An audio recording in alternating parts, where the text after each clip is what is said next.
everybody, global workers around the world. I am here today with Dr. Gerry Tonn, and he is the leader of the CARE for Western Ontario District. So Gerry, why don't you go ahead and just tell us a little bit about yourself and some of your background. Well, Mike, thank you. It's an honor to be here today. Just a little bit about myself. I've been in ministry now, ordained now for, 43 years, I think 40 years ordained. Lead pastor in 2 churches, spans over like 26 years, 13 years in each church. Have a master's degree in counseling and a doctorate in leadership systems theories, which is basically leadership psychology, and have had the privilege to, over the past few years, as you mentioned, head up the spiritual care department for the Western Ontario District.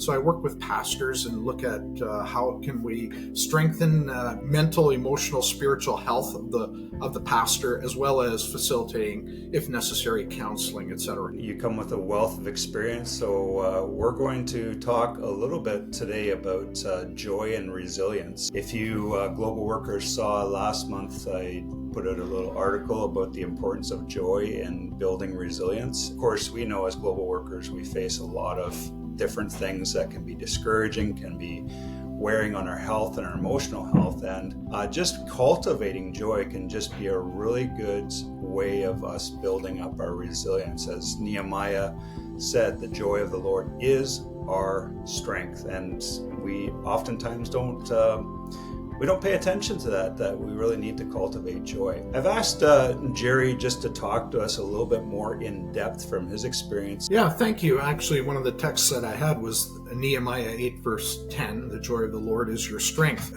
We deal with what I think I would call polarities here. We can be working through a grief or loss issue, but the joy of the Lord remains.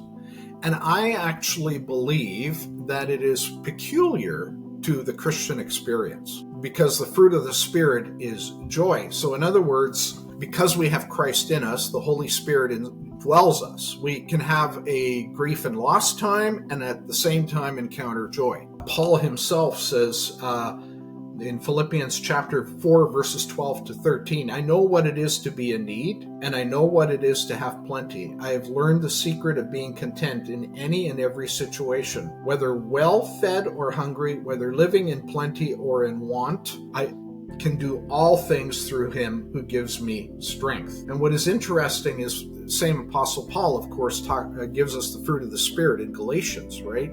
So he managed polarities well.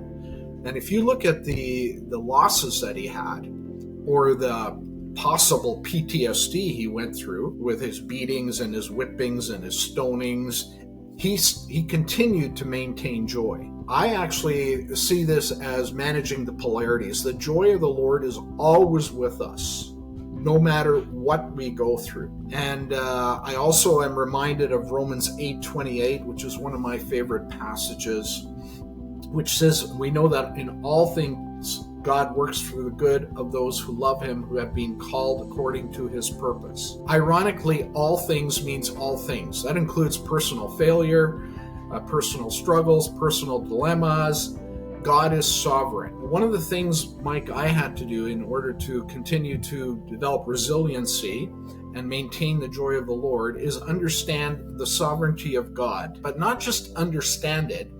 I had to accept the sovereignty of God. That caused me to think for a while as I was working through the process of accepting the sovereignty of God. That means no matter what I am going through, God is with me. And even if it's my fault, believe it or not, because all things work together for good.